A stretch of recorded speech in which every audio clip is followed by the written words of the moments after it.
নমস্কার। রূপক ডান্স একাডেমির পক্ষ হইতে আপনাদের সকলকে স্বাগত। ত্রিতাল।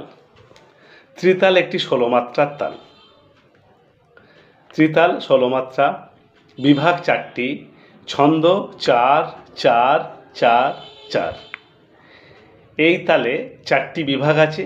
4টি বিভাগে মাত্রা সংখ্যা 4 4 4।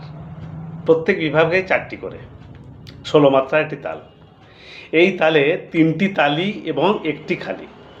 3টি তালি দেখুন, আমরা হাতে 16 মাত্রাটা কীভাবে দেখাতে পারি। এক একটা আঙুলে 4টে করে গাঁট, 4 8 12 16। এই 16 মাত্রার মধ্যে দেখুন 3টি তালি হচ্ছে প্রথম তালি প্রথম মাত্রায়, দ্বিতীয় তালি পঞ্চম মাত্রায়, তৃতীয় তালি ত্রয়োদশ মাত্রায় এবং একটি খালি, সেটা হচ্ছে নবম মাত্রায়।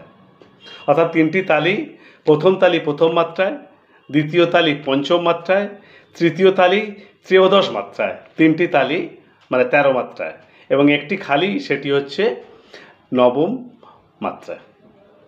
এটি সমপদী তাল। 4টি বিভাগে সমান সমান মাত্রার সংখ্যা থাকার কারণে ত্রিতাল সমপদী তাল। এবং ত্রিতাল সম্পর্কে একটু বলি। এই তালে 3টি তালি আছে বলে আমরা একে ত্রিতাল বলি।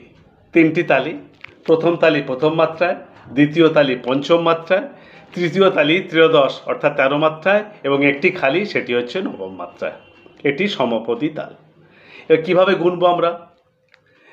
1 2 3 4 5 6 7 8 9 10 11 12 13 14 15 16 1। এভাবে গুনলাম। তালটা দেখাই। ঠেকা। ঠেকা কি না, তালের এক গুণকে যেটা বলি আমরা, সেটা আমরা ঠেকা বলি। এই ঠেকাটা কি? ধা ধিন ধিন ধা, ধা ধিন ধিন ধা, না তিন তিন না, তে তে ধিন ধিন ধা ধা। এটা হলো ত্রিতাল।